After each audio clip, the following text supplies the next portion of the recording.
আসসালামু আলাইকুম। Hello everyone. প্রতিবারের মতো আবার একটি রেসিপি নিয়ে হাজির হয়েছি। আজকের রেসিপি হয়েছে গরুর মাংস কষা। কষা গরুর মাংস রান্না করার জন্য প্রথমে আমি ১ কেজি গরুর মাংস নিয়েছি এবং ছোট, ছোট পিস করে পরিষ্কার করে ধুয়ে নিয়েছি। তারপরে দিয়ে দিয়েছি ১ কাপের মতো পেঁয়াজ কুচি, ১ চা চামচ হলুদের গুঁড়া এবং দিয়ে দিচ্ছি দে ১.৫ চা চামচ মরিচের গুঁড়া।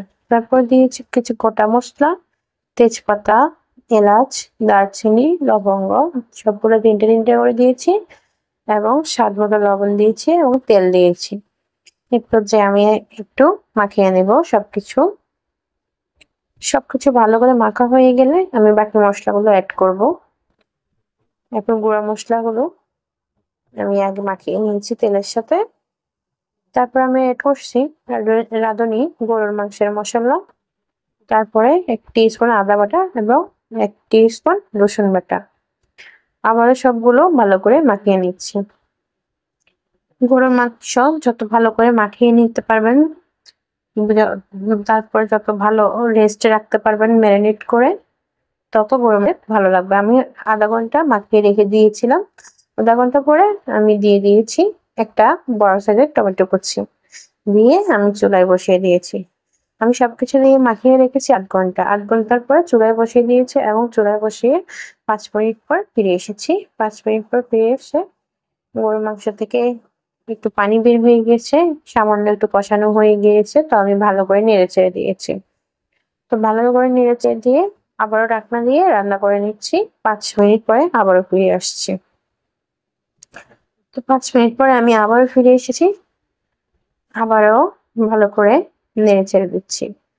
গরুর মাংস এভাবে রান্না করবেন, খুব সহজ এবং খুব ইজি, কোনো বাটাবাটি মশলার ঝামেলা ছাড়া রান্না হবে মজাদার এবং যত ভালো করে গরুর মাংস কষাবেন তত ভালো করে রান্নাটা তত মজা হবে। তো আমি সবকিছু মিলেই ১৫ থেকে ১৮ মিনিট কষিয়ে নিয়েছি। এখন দিয়ে দিয়েছি ফাইনাল সেদ্ধ হওয়ার পানি বা জলের পানি। এই পানিতে আমার মাংসটা সেদ্ধ হবে বাকিটুকু এবং এই পানিটাই ঝোল হিসাবে থাকবে। এই পানিটা অনেকটা। তারপর আমি ঢাকনা দিয়ে আবারও ফিরে এসেছি ১০ মিনিট পর। ১০ মিনিট পরে মাংসটা অনেকটা সিদ্ধ হয়ে গিয়েছে, পানি অনেক শুকিয়ে গেছে। আমি আবারও ঢাকনা দিয়ে দিয়েছি এবং আবারও ফিরে এসেছি ৫ মিনিট পরে। তো ৫ মিনিট পরে আমার মাংসটা অলমোস্ট রান্না করা হয়ে গিয়েছে। গরম, গরম পরিবেশন করে নেব। গরম, গরম পরিবেশন করে নিলাম মজাদার স্বাদে, টেস্টি স্বাদে বিফ কষা। তো এবার বাসায় একবার ট্রাই করে দেখবেন। আশা করি ভালো লাগবে। কোনো বাটাবাটি মসলা লাগবে না, কোনো সব বাটাবাটি মসলার ঝামেলা ছাড়াই খুব সহজে এবং এই রান্নাটা কমপ্লিট করতে প্রায় আমার ৩০ থেকে ৪৫ মিনিট সময় লেগেছে। তো আজকে এই পর্যন্ত।